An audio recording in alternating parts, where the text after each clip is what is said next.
which took place in the anteroom of the mayor's office. And when he came in and was upset by the representation of his representatives, was Mr. Giannotti surprised? Or did he? Yeah, he appeared to be surprised. But he soon caught on, because he later supported the mayor. Oh, yeah. All the way down the line, didn't he? Yeah. Yeah, he appeared to be a little surprised because he didn't feel, as I assessed, what he had to say, he didn't feel that the city had given away anything. They had only established some procedures, which they could live with. Now, at any time, and I'm trying to get back, this meeting with the four of you, which could have been an exceedingly critical one that could have solved the whole thing. And of course, what we have found, just a little aside, and I think already the 2 or 3 incidents that you have described, at any time, at any one of these places, a little turn of events would have solved the whole thing. Yeah, we've often said that the situation was solved in the first week. Yeah. If you take a look at what the eventual settlement was, yes, aside from the money question involved, all the issues were resolved. For instance, just as a matter of law, the city cannot prevent the credit union from deducting the dues of the memberships. Now, bear in mind that the credit union we was talking about is owned and operated by the sanitation employees. The executive board of the credit union are the members of the sanitation department.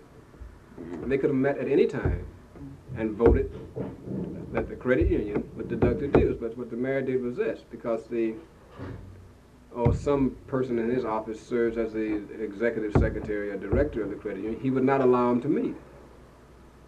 One of the attorneys. Well, I'm not sure he's an attorney. Or one of the men up in the controller's office or something. Yes. But he would not allow the executive board to meet to act on the question of deducting dues. And see, he was directly infringing on the rights of the employees and influencing an organization that has no direct relationship with the city. Yeah.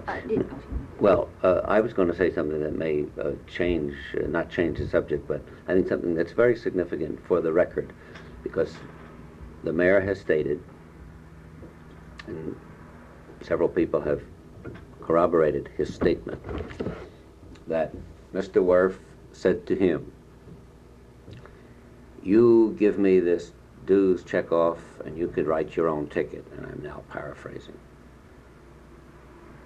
All I care about is to get the dues check off, and you can do anything else you want. No, that is absolutely untrue. Let me say for this reason. The mayor made such an issue over the carpetbagger type thing that all we were interested in was the dues that would come out of here. You have to understand that our organization, not because of, but as a matter of fact, the dues structure such that the International Union receives $1 per member out of whatever the dues are, and we have no control over what the employees or the members make their dues structure. In the Constitution, there's a minimum dues structure of $3. The employees can vote anything they want. $3 or more a year, a month. Per month.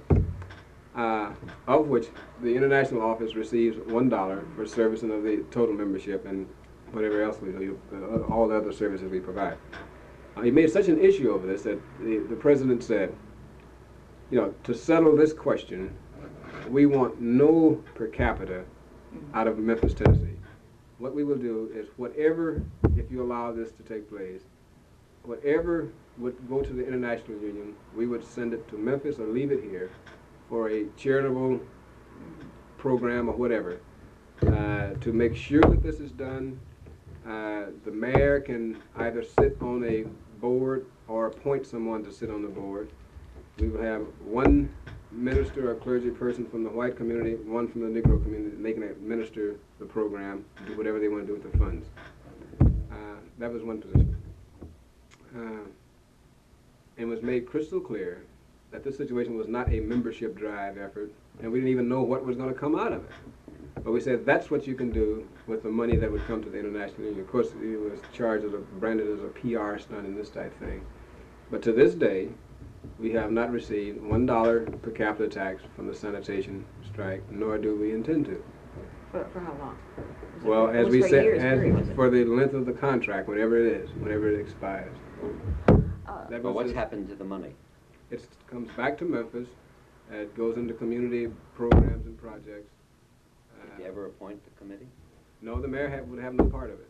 Well, Uh, who right now, administers I believe that Community on the Move for Equality. the COME organization? Yeah. Let me ask something. Do you feel that Mayor Lowe, by the statements he made, saying the first 3 days of the strike, he had by that time boxed himself in so that he almost couldn't get out? Mm-hmm. That publicly he had taken a stance and felt he couldn't change without losing face in the community? Right, this was the whole thing. It was a battle for the preservation of image and That's status. what you meant earlier when you said this, Mhm. yeah. He felt that he could not give in to these people and still maintain his prestige and image as mayor of the city. And he saw the whole thing in the context of giving in.